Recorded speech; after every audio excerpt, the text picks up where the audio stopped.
आजच्या गोष्टीचे नाव आहे जगू द्या ना मला. आजची गोष्ट माझी आहे. माझ्या आईने माझं नाव आवडीने संतोष ठेवलं, कारण मी तिला मातृत्व दिले आणि समाजाच्या भाषेत पूर्णत्व दिलं, कारण मी मुलगा म्हणून जन्माला आलो. मी 11वी शिकत आहे. माझा 16वा वाढदिवस आहे आणि आजच माझा मृत्यूही होणार आहे. तुम्हाला असा प्रश्न पडला असेल ना, की मी असं का बोलतोय? पण हे खरं आहे. मी आमच्या बिल्डिंगच्या टेरेसवर उभा आहे. मी माझी जीवन यात्रा संपवत आहे.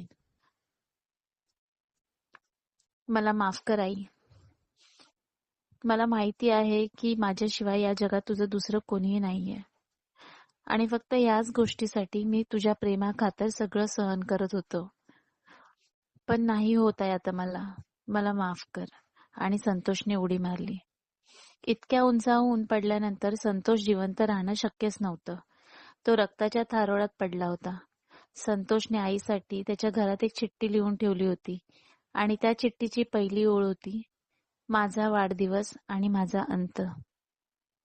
आई मला माफ कर. मी तुला खूप मोठं दुःख देऊन जात आहे, पण विश्वास ठेव की मी तुझं दुःख कमी करत आहे. मला माहिती आहे की मी गेल्यानंतर हा समाज तुला त्रास देईल, तुला माझ्या मृत्यूसाठी कारणीभूत ठरवेल. म्हणूनच मी माझी संपूर्ण जीवन यात्रा ह्या एका चिठ्ठीत लिहित आहे, जेणेकरून माझा मृत्यू कदाचित ह्या समाजाला अद्दल घडवेल. आई मला माफ कर. माझं तुझ्यावर खूप प्रेम आहे आणि तुझंही माझ्यावर. पण हा समाज माझ्यामुळे तुला दुःखात लोटतोय आणि ते मला बघवत नाहीये. माझ्या आईने माझ्या बाबांशी खूप अपेक्षा ठेवून लग्न केलं, अगदी आपल्या घरच्यांशी सर्व संबंध तोडून. तिला माझ्या बाबांवर आणि त्यांच्या दाखवलेल्या खोट्या स्वप्नांवर विश्वास होता. मात्र लग्नाच्या काही महिन्यातच सगळं संपलं. माझ्या बाबांचं माझ्या आईवर नाही तर तिच्या बाबांच्या पैशांवर प्रेम होतं. पण आजोबा मात्र काही केल्या लग्नाला तयार झाले नव्हते. पर्याय नसल्याने बाबांनी विचार केला, एकुलती एक मुलगी आहे, बाप किती दिवस नाटकं करेल. 2 महिने गेले की सर्व ठीक होईल. पण असं कधीच घडलं नाही. आजोबा खूप मानी आणि समाजात प्रतिष्ठित असल्याकारणाने त्यांनी माझ्या आईकडे पाठच फिरवली. आणि जेव्हा या सगळ्याची खात्री माझ्या बाबांना पटली, तेव्हा अगदी सगळं हरल्याप्रमाणे त्यांनी माझ्या आईचा छळ करायला सुरुवात केली. त्यांचा छळ इतका जास्त वाढला होता की मी आईच्या पोटात आहे याचीही त्यांना काहीच काळजी नव्हती. म्हणून माझ्या खातर आईने बाबांना आणि बाबांच्या घरालाही सोडले. मला सांभाळत, आमचा खर्च सांभाळत ती मला सुखात वाढवत होती. पण आमचं दोघांचं सुखी छोटंसं विश्व कदाचित देवाला बघवलं नसावं, म्हणून त्याने माझ्या वागण्यात बदल आणला. माझ्या वागण्यातला बदल खूपच दिसू लागला जेव्हा मी 6वीत गेलो. वर्गातले मुले मला चिडवायला लागली होती. अरे तू मुलगा आहेस ना, माझा मुलींसारखा का वागतोस? असं का चालतोस? असं का बोलतोस? असं का हसतोस? माझ्या प्रत्येक एका गोष्टीत मला चिडवत असायचे. माझ्या आईने कधीच कोणती गोष्ट वाईट आहे असं मला जाणवू दिलं नाही. ती नेहमी मला समजून घेत होती. नेहमी मला त्या मुलांकडे दुर्लक्ष करत जा आणि अभ्यासात स्वतःला बुडवून घे असं सांगत होती. पण असं करणं तोपर्यंत शक्य होतं जोपर्यंत माझ्या आयुष्यात 8वीत असताना तो प्रसंग घडला नव्हता. मला आधी फक्त माझ्या वर्गातलीच मुलं चिडवायची, पण नंतर त्यांचं बघून सगळ्या शाळेतली मुलं चिडवू लागली. एकदा तर मी बाथरूमला गेलो होतो आणि तिथे आधीच एक टोळी होती. त्यांनी मला बघताच चिडवायला सुरुवात केली.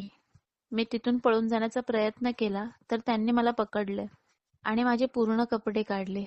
ते मला चिडवत होते, माझ्या अंगाला, माझ्या गुप्तांगांना हात लावत होते आणि हसून हसून माझ्यासाठी घाणेरडे शब्द वापरत होते आणि शिव्याही देत होते. मला या सगळ्याचं खूप वाईट वाटत होतं, पण काही करताच येत नव्हतं. त्यांचं वागणं इतकं लाजिरवाणं होतं की त्याबद्दल कोणाला सांगणं किंवा त्याची तक्रार कोणाकडे करणं शक्य नव्हतं. या सगळ्यात मला माझ्या आईची खूप काळजी वाटत होती. जर तिला हे सगळं कळालं तर तिला काय वाटेल, ती किती दुःखी होईल. आधीच ती माझ्या काळजीने अस्वस्थ असते आणि आता जर हे कळालं तर काय होईल या विचाराने मी सगळं सहन करत होतो. मी हळूहळू शाळेत जाणंही बंद केलं. मी शाळेत जात नाही हे आईला शाळेतून आलेल्या फोनवरून कळाले. तेव्हा तिने माझ्यावर न चिडता मला समजून घेऊन सगळं विचारलं. मीही न लपवता सगळं सांगितलं तिला. तिने माझ्या शाळेत जाऊन प्रिन्सिपल सरांना सगळं सांगायचं ठरवलं. पण जी मुलं माझ्याशी वाईट वागली होती त्यापैकी एक ट्रस्टीचा मुलगा असल्या कारणाने प्रिन्सिपल आमची समजूत काढत असत आणि नंतर तर माझ्या आईलाही भेटण्यासाठी नकार देत अनेक कारणं सांगत असत. मी अधूनमधून शाळेत जाण्याचा प्रयत्न करत होतो, पण परत ती मुले मला एकट्यात गाठून तेच करत होती. अखेर माझ्या आईने माझ्या तब्येतीचे कारण देऊन मला शाळेत न जाता फक्त परीक्षा देता येऊ दे असा अर्ज केला आणि शाळेनेही तो कबूल केला. माझ्या 10वीच्या प्रिलिम्सच्या परीक्षा असल्या कारणाने मला शाळेत जावेच लागणार होते. आधीचे सगळे पेपर अगदी चांगले गेले, पण शेवटचा पेपर पूर्ण झाल्यानंतर त्यांनी मला परत गाठले आणि या वेळेला तर त्यांनी अतिशय घाणेरडा प्रकार केला. त्यांनी माझा बलात्कार केला. ते 5-6 जण होते. त्याने प्रत्येकाने माझ्यासोबत असं केल्यामुळे माझ्या अंगातून रक्त वाहत होतं. खूप वेदना होत होत्या. माझे कपडेही त्यांनी खूप लांब फेकून दिले होते. मी कसंबसं सगळं सहन करत माझे कपडे गोळा करण्याचा प्रयत्न करत होतो. या सगळ्यात बराच वेळ गेल्याने माझी वाट बघत असलेली आई अखेरीस मला शोधत माझ्यापर्यंत येऊन पोचली. ती माझी अवस्था बघून आधी ती बेशुद्ध पडली. मी तिच्या शेजारी पडून खूप रडलो. काही वेळानंतर तिथे बरेच शिक्षकही गोळा झाले. आईला जशी शुद्ध आली तशी ती मला घेऊन परत प्रिन्सिपलच्या ऑफिसमध्ये आली. ती आता मात्र जोरजोरात ओरडत होती. मोजके शिक्षक तिथे उपस्थित होते, मात्र कोणीही काहीही रिॲक्शन देत नव्हते आणि आई त्यांना पोलीस कंप्लेंट करण्याची धमकी देत होती. मी त्या मुलांची नावे ओळखत असल्या कारणाने माझी आई त्यांच्या आई वडिलांना बोलवण्यासाठी सांगत होती. काहीही न बोलता प्रिन्सिपलने त्या सर्व मुलांच्या आई वडिलांना बोलवून घेतले. मी माझ्या त्रासात कणत होतो आणि माझी आई रडत होती. त्या सर्व मुलांपैकी बऱ्याच मुलांचे आई वडील प्रतिष्ठित दिसत होते. एकाचे तर बाबा मंत्री होते. आईशी त्यांचं बोलणं सुरू झालं. सर्व मुलांनी सरळ सरळ आम्ही काहीही केले नाही, हाच आमच्या जवळ येण्याचा प्रयत्न करत असतो असे सांगितले. पण माझी अवस्था बघून ते खोटं बोलत आहेत असं बऱ्याच जणांना पटत असल्याचं दिसत होतं. ती मुले त्यांची चुकी मान्य करतच नव्हती. तरीही ज्या मुलाचे बाबा मंत्री होते त्यांनी माझ्या आईला आणि प्रिन्सिपलला धमक्या द्यायला सुरुवात केली. ते माझ्या आईला म्हणाले, तुला जे करायचं आहे ते कर जा. आमची मुलं तर नाहीच कबूल होत आहेत की त्यांनी हे सर्व केलंय आणि जरी झाली तरी त्यांना या सगळ्यातून कसं वाचवायचं ते आम्हाला चांगलंच माहिती आहे. तुम्ही भिकारडे काय करणार आहात आमच्या समोर? तुमची लायकीच काय आहे? तू कर तर कंप्लेंट. या तुझ्या डिफेक्टिव्ह मुलाचं काय करायचं ते मी बघतोच. आणि हे प्रिन्सिपल, ही शाळा आमच्या जीवावर चालते. तुला खूप पुळका येतोय का या मुलाचा? आणि तू जरा कान खोलून नीट ऐक. तुझी आणि तुझ्या या शाळेची आमच्या निर्दोष मुलांना फसवल्याबद्दल आम्ही अशी अवस्था करू की परत तू आम्हाला कधी विसरणारही नाहीस. बऱ्या बोल्याने ऐक आणि ह्याला शाळेतून काढ, नाहीतर बघशील. आणि ते मला म्हणाले, तुला तर देवाने आधीच अर्धवट बनवलंय. जर जास्त उडालास तर तू आणि तुझी आई कसल्याच कामाचे राहणार नाही. समजलं? मला सगळ्यांना पटवून द्यायला जास्त वेळ नाही लागणार की तुम्ही माई लेकरं हे सगळं पैशांसाठी करताय. आणि निघून गेले. मी आणि माझी आई तिथेच रडत उभे होतो. प्रिन्सिपलने आम्ही तुमची काहीच मदत करू शकणार नाही असे स्पष्ट सांगितले आणि आईला असे सुचवले की यांच्या नादाला लागून तुमचं नुकसानच होईल. त्यापेक्षा मी असे करतो की ह्याचं सेंटर दुसऱ्या शाळेत लागेल आणि ह्याला 10वीची परीक्षा देता येईल. आणि जशी परीक्षा पूर्ण होईल तशी तुम्ही ही शाळा आणि हे राहतं घर बदला आणि जे घडलं आहे ते एक वाईट स्वप्न म्हणून विसरण्याचा प्रयत्न करा. आणि मला म्हणाले, बाळा, मला माहितीये माझे शब्द तुला खूप वेदना देत असतील, पण ते जे लोक आहेत ना ते खूप मोठे आहेत. तुम्ही किंवा मी यांच्यासमोर जास्त वेळ टिकू शकणार नाही. आधीच तुला तृतीयपंथी समाजात जन्माला घालून देवाने म्हण किंवा निसर्गाने तुझ्यावर खूप अन्याय केला आहे. पण जर तू आणि तुझी आई यांच्याशी लढलात तर ते तुझ्या अस्तित्वाच्या चिंधड्या चिंधड्या करतील. अनुभवाने आणि वयाने मी मोठा आहे. तुझी लढाई खूपच कठीण आहे बाळा. नीट विचार कर. त्यानंतर मी ती शाळा सोडून दिली. आईचे रडणे थांबतच नव्हते, म्हणून मला धीर धरून तिला सांभाळून घ्यावे लागत होते. अखेरीस आम्ही ते घरही सोडलं. त्या वाईट आठवणी घडून आता 6 महिने निघून गेले होते. आई थोडी सावरली होती, पण मी मात्र पूर्ण खचून गेलो होतो. माझं विश्व आता फक्त माझं घरच राहिलं होतं. मी कुठे जाणं येणं ही सगळं सोडलं होतं. माझ्या आणि माझ्या आई व्यतिरिक्त मला कोणी तिसरा माणूस सहनही होत नव्हता. त्यामुळे आई घरी कोणालाच येऊ देत नसे. मी कितीही चांगला राहण्याचा प्रयत्न जरी करत असलो तरी माझी अवस्था माझ्या आईला कळतच होती. आम्ही दोघेही फक्त जगत होतो. माझा वाढदिवस जवळ आला होता. म्हणून आईने मला विचारले, बाळा तुला काय हवंय? मला तुला आनंदी बघायचंय, प्लीज सांग ना मला. आपण कसा साजरा करूया तुझा वाढदिवस? मी बराच विचार केल्यानंतर माझ्या मित्राचं नाव आईला सांगितलं. आई मला नकुलला भेटायचं आहे. तुझ्यासारखा तोही होता जो मला कधी जज करत नव्हता. त्याची मैत्री खरी होती.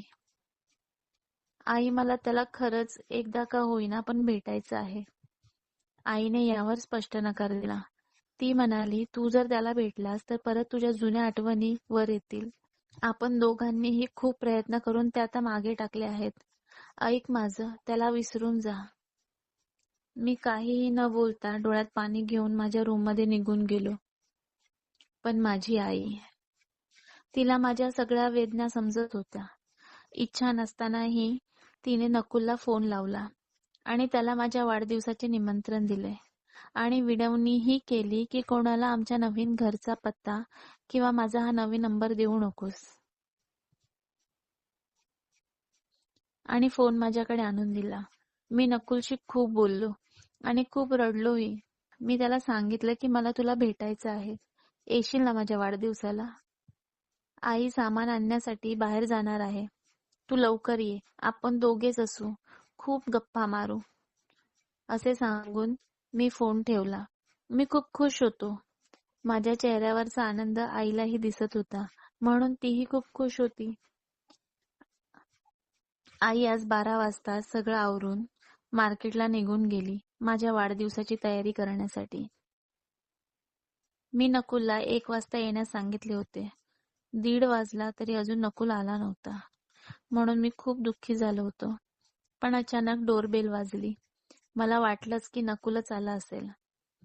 तरी खात्री करून घेण्यासाठी दरवाजाच्या चोर खिडकीतून मी बाहेर बघितले तर नकुलच होता. मी खूप खुश झालो आणि दरवाजा उघडला. समोर नकुलला बघून मी त्याला जोरात मिठी मारली आणि मागे बघितलं तर सर्व गँग पण नकुल सोबत आली होती. नकुलच्या चेहऱ्यावर खूप भीती होती. मात्र ती मुले हसत होती. त्याने लगेचच मला पकडले आणि घरात ओढत ओढत घेऊन आले. नकुल नाही आला. तो रडत होता. त्यांना विनवण्या करत होता की त्याला सोडा, प्लीज सोडा, काही करू नका त्याला. तर एकाने त्याच्या कानाखाली मारली आणि त्याला धक्का देऊन दरवाजा बंद करून घेतला. त्यांनी परत एक एक करून माझ्यावर बलात्कार केला. मी मात्र यावेळेस शांत पडून होतो. रडत होतो. कारण मला माहिती होतं की ह्या वेळेलाही माझी मदत कोणीही करू शकणार नव्हतं. त्यांचं मन भरल्यानंतर त्यांनी मला माझे कपडे घातले आणि ए छक्क्या, तुला वाढदिवसाच्या खूप खूप शुभेच्छा म्हणून निघून गेले आणि म्हणाले, आम्ही परत येणार. मी तिथेच बसून होतो. इतक्या वेदना होत असूनही सगळं सहन करत शांत बसून होतो. माझ्यासोबत जे घडलं आहे त्याचा दोषी नक्की कोण आहे? माझं तृतीयपंथी अस्तित्व? माझं नशीब की हा समाज? याचे उत्तर मी स्वतःलाच विचारत होतो. पण या सगळ्यातून मला फक्त माझ्या आईची काळजी वाटत होती. तिने जर परत माझी अशी अवस्था बघितली असती तर तिचं काय झालं असतं? माझी आई, तिची काहीच चुकी नाहीये या सर्वात. का आलो मी तिच्या पोटी जन्माला? माझी आई. जेव्हा मी तिचे कपडे घालायचो, तिची नेल पॉलिश वापरायचो, तिची लिपस्टिक लावायचो, तेव्हा ती मला काही न बोलता माझ्या आनंदासाठी माझ्या सोबत खुश होत होती.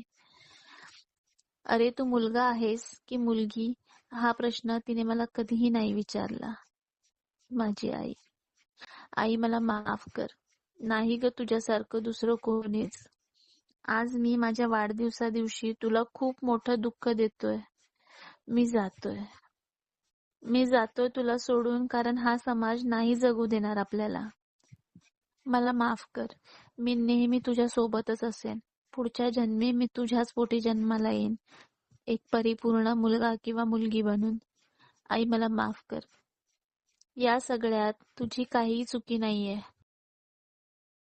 माझ्यासाठी फक्त एक करण्याचा प्रयत्न कर की या समाजाला, म्हणजे अगदी समाजातील काही लोकांना का होईना, पण हे समजवण्याचा प्रयत्न कर की तृतीयपंथी होणं म्हणजे पाप नाही. त्यांना सांग की हे नैसर्गिक आहे. जसे तुम्ही एक स्त्री पुरुष आहात तसेच आम्हीही आहोत. आम्हालाही मन आहे, स्वाभिमान आहे, अस्तित्व आहे. सांग त्यांना की ह्या सगळ्यात आमची काहीही चुकी नसते. स्वीकारा म्हणाव आम्ही जसे आहोत तसे.